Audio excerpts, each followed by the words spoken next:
काम हमारे जीवन का प्राथमिक बिंदु है। वही हमारा मूल आधार है, उसके बिना हम इस अस्तित्व में नहीं आ सकते थे।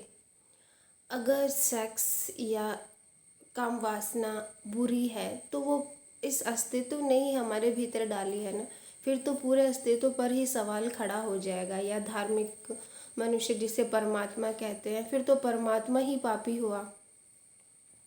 अब देखिए, जैसे मोर नाच रहा है जंगल में, एक पपीहा गा रहा है अपनी कोयल को बुलाने के लिए, तो जो मोर का नाचना है वो क्या है? वो सेक्सुअल एक्ट ही है ना। पपीहा जो गीत गा रहा है कोयल को बुलाने के लिए, वो भी तो सेक्सुअल एक्ट है ना। और मनुष्य जवान हो रहा है, एक युवती जवान होकर विकसित हो रही है, वो क्या है?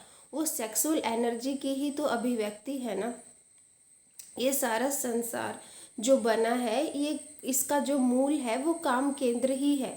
अगर काम नहीं होता तो ये जो सारा यूनिवर्स है ये भी नहीं होता। इसके विपरीत जो हमारी संस्कृति है, हमारी सभ्यता, हमारे ऋषि मुनि हैं, वो उसका उल्टा विरोध करते हैं। अब जो हमारी मेन पावर है, अगर हम उसी से भिड़ेंगे तो हम दिन पे दिन कमज़ोर ही होंगे। हम अपनी ही पावर से लड़ रहे हैं, हम अपनी ही एनर्जी के खिलाफ खड़े हो रहे हैं, उसको पाप बोल के, उसको नकारात्मक दृष्टिकोण उसको देकर।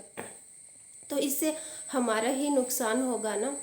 तो इसलिए मैं आपको कहना चाहती हूँ कि सेक्स से लड़ना नहीं है, जो उसको समझना है।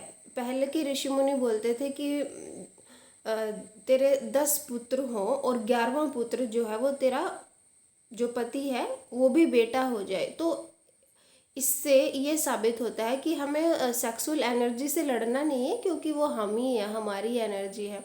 उसको समझना है ठहर कर, उसके प्रति एक स्वस्थ दृष्टिकोण अपनाना है।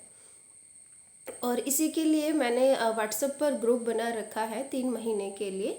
अगर आपको अच्छे से सेक्स या संभोग को समझना है तो वो आप मेरा ग्रुप ज्वाइन करिएगा। उसमें आपको 3 महीने की क्लास दी जाएगी। उसमें अच्छे से आपको सेक्स के संबंध में एक स्वस्थ नज़रिया दिया जाएगा।